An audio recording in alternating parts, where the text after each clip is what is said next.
ആകാശവാണി നമസ്കാരം. പ്രത്യേക വാർത്താ ബുള്ളറ്റിൻ വായിക്കുന്നത് അശ്വതി. ആഗോള വ്യോമഗതാഗത വ്യവസായത്തിൽ ഇന്ത്യ മുൻനിര ശക്തിയായി ഉയർന്നുവരുന്നതായി പ്രധാനമന്ത്രി നരേന്ദ്രമോദി. ന്യൂഡൽഹിയിലെ ഭാരത് മണ്ഡപത്തിൽ അന്താരാഷ്ട്ര വ്യോമഗതാഗത അസോസിയേഷന്റെ 81ാമത് വാർഷിക പൊതുയോഗത്തെ അഭിസംബോധന ചെയ്യുകയായിരുന്നു അദ്ദേഹം. വ്യോമയാന മേഖലയിൽ നയപരമായ നേതൃത്വത്തിന്റെയും നവീകരണത്തിന്റെയും സമഗ്ര വികസനത്തിന്റെയും പ്രതീകമാണ് ഇന്ത്യയെന്നും പ്രധാനമന്ത്രി പറഞ്ഞു. ശുദ്ധമായ ഊർജ്ജം, ഹരിത ഹൈഡ്രജൻ തുടങ്ങിയ മേഖലകളിൽ ഒരുമിച്ച് പ്രവർത്തിക്കുന്നത് തുടരാൻ ഇന്ത്യയും പരാഗ്വേയും ധാരണയായി. പ്രധാനമന്ത്രി നരേന്ദ്രമോദിയും പരാഗ്വേ പ്രസിഡന്റ് സാന്റിയാഗോ പെന പെലാസിയോസും ന്യൂഡൽഹിയിൽ വിവിധ വിഷയങ്ങളിൽ ചർച്ച നടത്തി. ഈ വർഷത്തെ നീറ്റ് PG എൻട്രൻസ് പരീക്ഷ മാറ്റിവെച്ചു. ഈ മാസം 15-ാം തീയതി നടത്താനിരുന്ന പരീക്ഷയാണ് മാറ്റിവെച്ചത്. കൂടുതൽ പരീക്ഷാ കേന്ദ്രങ്ങൾ സജ്ജമാക്കുന്നതിന്റെ ഭാഗമായാണ് നടപടി. പുതുക്കിയ തീയതി പിന്നീട് അറിയിക്കുമെന്ന് national board of examinations in medical sciences അറിയിച്ചു. നീറ്റ് PG പരീക്ഷ ഒറ്റ ഷിഫ്റ്റിൽ നടത്തണമെന്ന് കഴിഞ്ഞ ദിവസം സുപ്രീംകോടതി ഉത്തരവിട്ടിരുന്നു. കേന്ദ്ര സർക്കാർ സെപ്റ്റംബറിൽ ഡൽഹിയിൽ വെച്ച് സംഘടിപ്പിക്കുന്ന ദേശീയ ഉച്ചകോടിയിൽ ആയുഷ് മേഖലയിൽ നടപ്പിലാക്കിയ വിവര സാങ്കേതിക വിദ്യാ സേവനങ്ങൾ എന്ന വിഷയത്തിൽ കേരളത്തെ നോഡൽ സംസ്ഥാനമാക്കി. സംസ്ഥാനം ആയുഷ് മേഖലയിൽ നടപ്പിലാക്കി വരുന്ന സേവനങ്ങൾ കഴിഞ്ഞ ദേശീയ ആയുഷ് കോൺക്ലേവിൽ ഏറെ പ്രശംസിക്കപ്പെട്ടിരുന്നു. ഛത്തീസ്ഗഡിലെ സുക്മ ജില്ലയിൽ 16 മാവോയിസ്റ്റുകൾ കീഴടങ്ങി. CRPF പോലീസ് ഉദ്യോഗസ്ഥരുടെ മുൻപിലാണ് ഇവർ കീഴടങ്ങിയത്. കീഴടങ്ങിയ ഓരോ മാവോയിസ്റ്റിനും ഛത്തീസ്ഗഡ് സർക്കാർ പ്രഖ്യാപിച്ച 50,000 രൂപ സഹായധനം നൽകും. സഹകരണ ഭക്ഷ്യധാന്യ സംഭരണ പദ്ധതിയുടെ അവലോകന യോഗത്തിൽ കേന്ദ്ര ആഭ്യന്തരമന്ത്രി അമിത്ഷാ അധ്യക്ഷത വഹിച്ചു. സംഭരണം കൂടുതൽ കാര്യക്ഷമമാക്കാൻ രാജ്യത്തുടനീളമുള്ള വെയർഹൌസുകളുടെ മാപ്പിംഗ് നടത്താൻ ഭക്ഷ്യ പൊതുവിതരണ വകുപ്പിനോടും ഫുഡ് കോർപ്പറേഷൻ ഓഫ് ഇന്ത്യയോടും ശ്രീ അമിത്ഷാ നിർദ്ദേശിച്ചു. തിരുവനന്തപുരം ജില്ലാ ഹോമിയോപ്പതി ആശുപത്രിക്ക് ISO അംഗീകാരം ലഭിച്ചു. 1958-ൽ പ്രവർത്തനം ആരംഭിച്ച സർക്കാർ മേഖലയിലെ രാജ്യത്തെ തന്നെ ആദ്യത്തെ ആശുപത്രിയാണ് തിരുവനന്തപുരം ജില്ലാ ഹോമിയോപ്പതി ആശുപത്രി. അങ്കണവാടി പ്രവേശനോത്സവത്തിന്റെ സംസ്ഥാനതല ഉദ്ഘാടനം നാളെ പത്തനംതിട്ട മെഴുവേലി അങ്കണവാടിയിൽ മന്ത്രി വീണ ജോർജ് ഉദ്ഘാടനം ചെയ്യും. പ്രീ സ്കൂൾ കുട്ടികൾക്കായുള്ള പരിഷ്കരിച്ച മാതൃക ഭക്ഷണ പദ്ധതിയുടെ പ്രകാശനവും കുട്ടികളുടെ വളർച്ചാ നാഴികക്കല്ലുകൾ രേഖപ്പെടുത്തുന്നതിനുള്ള കുഞ്ഞൂസ് കാർഡ് വിതരണവും മന്ത്രി ചടങ്ങിൽ നിർവഹിക്കും.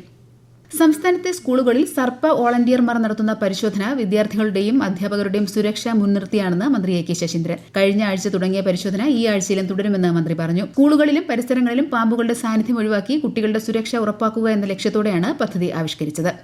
സംസ്ഥാനത്ത് 1ാം വർഷ higher secondary, vocational higher secondary പരീക്ഷാ ഫലങ്ങൾ പ്രസിദ്ധീകരിച്ചു. 62.28% വിജയം. results.hsc.kerala.gov.in എന്ന വെബ്സൈറ്റിൽ ഫലം ലഭ്യമാണ്. അതേസമയം +1 പ്രവേശനത്തിനുള്ള ആദ്യ അലോട്ട്മെന്റും പ്രസിദ്ധീകരിച്ചു. താൽക്കാലിക നിയമനങ്ങളിൽ ബഡ് സ്കൂൾ വിദ്യാർത്ഥികളുടെ മാതാപിതാക്കൾക്ക് മുൻഗണന നൽകുന്ന കാര്യം പരിശോധിക്കുമെന്ന് മന്ത്രി MP രാജേഷ്. നിയമപരവും സാങ്കേതികവുമായ വശങ്ങൾ കൂടി നോക്കിയ ശേഷം മറ്റു തടസ്സങ്ങളൊന്നുമില്ലെങ്കിൽ അതുമായി മുന്നോട്ടു പോകുമെന്നും മന്ത്രി വ്യക്തമാക്കി. നിലമ്പൂർ ഉപതെരഞ്ഞെടുപ്പിനുള്ള പ്രചാരണം ഊർജിതമായി പുരോഗമിക്കുന്നു. LDF സ്ഥാനാർത്ഥി M സ്വരാജ്, NDA സ്ഥാനാർത്ഥി മോഹൻ ജോർജ്, തൃണമൂൽ കോൺഗ്രസ് സ്ഥാനാർത്ഥി PV അൻവർ എന്നിവർ ഇന്ന് പത്രിക സമർപ്പിച്ചു. നിലമ്പൂരിൽ ഈ മാസം 19-നാണ് വോട്ടെടുപ്പ്. 23-ന് വോട്ടെണ്ണൽ നടക്കും. നോർവേ ചെസ്സിൽ മത്സരത്തിന്റെ 6ാം റൌണ്ടിൽ മാഗ്നസ് കാൾസിനെതിരെ വിജയിച്ച ഇന്ത്യൻ താരം ഗുകേഷിനെ പ്രധാനമന്ത്രി അഭിനന്ദിച്ചു. ഗുകേഷിന്റെ കഠിന പ്രയത്നം, ആത്മസമർപ്പണം എന്നിവയുടെ ഫലമാണ് ഈ വിജയമെന്ന് പ്രധാനമന്ത്രി സമൂഹ മാധ്യമ പോസ്റ്റിൽ കുറിച്ചു. ഏകദിന ക്രിക്കറ്റിൽ നിന്ന് വിരമിക്കൽ പ്രഖ്യാപിച്ച് ഓസ്ട്രേലിയൻ ഓൾറൌണ്ടർ ഗ്ലെൻ മാക്സ്വെൽ. 13 വർഷം നീണ്ട ഏകദിന കരിയറിന് ശേഷമാണ് വിരമിക്കൽ പ്രഖ്യാപനം. ഈ വർഷം ആദ്യം ചാമ്പ്യൻസ് ട്രോഫിയിൽ ഇന്ത്യക്കെതിരെയായിരുന്നു അദ്ദേഹത്തിന്റെ അവസാന ഏകദിന മത്സരം. IPL ക്രിക്കറ്റിൽ നാളെ നടക്കുന്ന ഫൈനലിൽ റോയൽ ചലഞ്ചേഴ്സ് ബംഗളൂരു പഞ്ചാബ് കിങ്സുമായി ഏറ്റുമുട്ടും. അഹമ്മദാബാദിൽ രാത്രി 7:30-നാണ് മത്സരം. കേരളത്തിൽ മഴയ്ക്ക് നേരിയ ശമനം. കണ്ണൂർ, കാസർഗോഡ്, വയനാട്, കോഴിക്കോട് ജില്ലകളിൽ നാളെ മഞ്ഞ ജാഗ്രതയാണ്. കേരള, കർണാടക, ലക്ഷദ്വീപ് തീരങ്ങളിൽ മത്സ്യബന്ധനത്തിന് നാളെ വിലക്കേർപ്പെടുത്തി.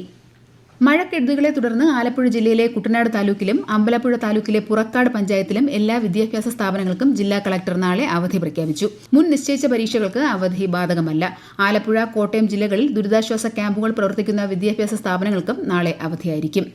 രാജ്യത്തെ കൽക്കരി ഉൽപ്പാദനത്തിൽ വർധന. മെയ് മാസത്തിൽ മൊത്തം ഉൽപ്പാദനം 86.24 മെട്രിക് ടണ്ണിൽ എത്തിയതായി കൽക്കരി മന്ത്രാലയം അറിയിച്ചു. മുൻ വർഷത്തെ അപേക്ഷിച്ച് 83.96 മെട്രിക് ടൺ വർധനവാണ് ഉൽപ്പാദനത്തിൽ രേഖപ്പെടുത്തിയത്.